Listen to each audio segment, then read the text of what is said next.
Go.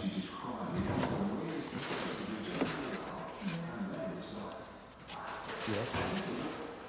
There's a little push fit clip in here. So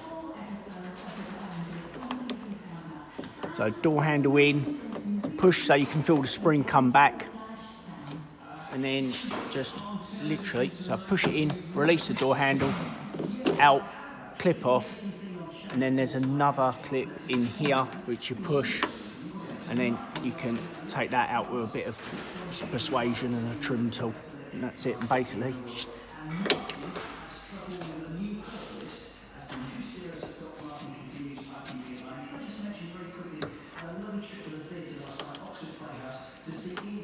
it's fucking tight.